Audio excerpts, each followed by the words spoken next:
संभल करके जाना। ये मन समझना कि तुम यादवों के बच्चे हो तो सबको भग जाओगे।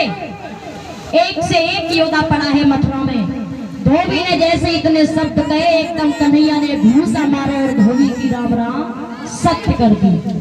जब धोबी की राम राम सत्य कर दी, वो कपड़ों का गट्ठर उठाया, दर्जी के पास पहुंचे। जो कपड़े बड़े थे वो कटवा पिटवा करके छोटे किए, फिटिंग करवाई, पहने, फिर आगे पहुंचे। आगे जब पहुंचे तो 3 जगह से टेढ़ी इतनी बुरी कि वहां के हाथ के जुए चने उन्हें चबे जाए, सामने आए कि खड़ी हुई, हाथ में कटोरा रहे। जैसे ही कटोरा हाथ में देखो, कन्हैया कहने लगे भैया ले आफत सामने खड़ी है। भाई समय श्याम पहुंचे, कहने लगे देवी तुम कौन हो?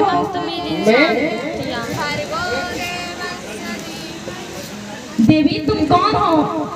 तुम कितनी सुंदर हो, कितनी अच्छी हो, तुम्हारी कितने सुंदर रसीले बैन हैं।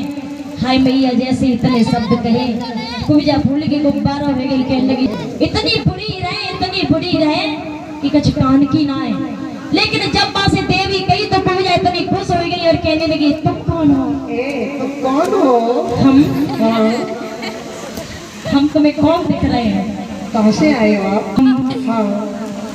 हम मामा के यहाँ जा रहे हैं मथुरा में और वृंदावन से आई है। एक बात बोलो। हाँ आप कितने अच्छे लग रहे हो ना। तो क्या करें, नहरे में कूद रहे हैं। ज्यादा अच्छे लग रहे हैं। और क्या है, फांसी खा ले। टीका कर दे तुम्हारे। टीका? हाँ। तुम्हारे हाथ में ये क्या है? ये चंदन का कटोरा है। कहाँ ले जाती हो? हम अपने राजा कंस के यहाँ जा रही है। कंस के जा रही हो? तो तुम बातें तो बड़ी अच्छी कर लेती हो। कुबिजा जैसे ही पास में आई, दामा कहने लगा भैया कहीं को जैसे गाल बजा रहे हो, कितनी बुरी है। जब बुरी शक्ल की तो कैसे गपशप पर लड़ाए रहो है। जैसे ही दामा ने इतने शब्द कहे, कुबिजा कहने लगी जी बड़ा नटखट है, कन्हैया हमसे कितनी अच्छी बातें कर रहे हैं। इसी बीच में ये शौर जैसे ही कुबिजा पास में पहुंची, कुबिजा से कहा कुबिजा तुम्हारे हाथ में ये क्या है? कुबिजा कहने लगी चंदन है। कहाँ जाती हो? भोजराज कंस के प्रतिदिन लगाने जाती हूँ, आज हमारी लगा दो। दामा बखा मारी, कहने लगो आगे चलो। भाई समय कन्हैया खड़े हैं, खड़े के खड़े रह गए। चंदन लगाओ ना। तभी कुबिजा ने उचक के चंदन लगाना चाहा तो कुबिजा भगवान कन्हैया के मस्तिष्क तक नहीं पहुंच रही, क्योंकि ऐसी बेचारी। अब जब मस्तिष्क तक नहीं पहुंची तो भगवान कन्हैया ने पैर के अंगूठे से अंगूठा दबाया। इतनी सुंदर बन गई कि 16 वर्ष की कन्या के समान। अब कन्हैया कहने लगे अब चंदन लगाओ। कुबिजा ने चंदन लगा दिया। भगवान चंदन लगवा करके आखिरी वायदा करके वहां से आगे चले तो कुबिजा ने पीतांबर पकड़ लिया। अब कहाँ जा रहे हो? ठहर जाओ। और बोली श्याम अब नहीं रहूंगी नगरिया में, तेरे संग ही चलूंगी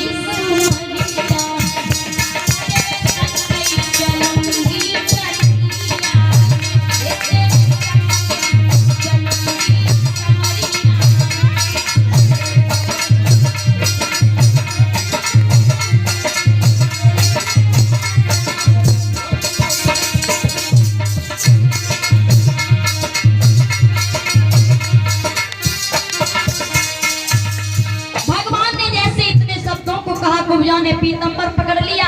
भगवान कहने लगे ठहर जाओ, हम तुम्हारे पास तुमसे मिलने जरूर आएंगे। अब कुबिजा को बहला करके भगवान कन्हैया आगे के लिए बढ़े। तो जा करके देखा है तो मामा की वो मथुरा नगरिया बुरी तरह से सजी हुई है और सजावट के साथ साथ पहरेदार इतने अपनी तमाम सभाने सब खड़े हैं।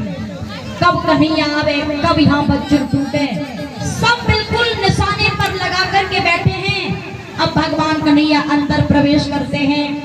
सबसे पहले जब भगवान कन्हैया ने मामा की कचहरी में घुसना चाहा तो आज कुबलिया पीड़ हाथी मिला है।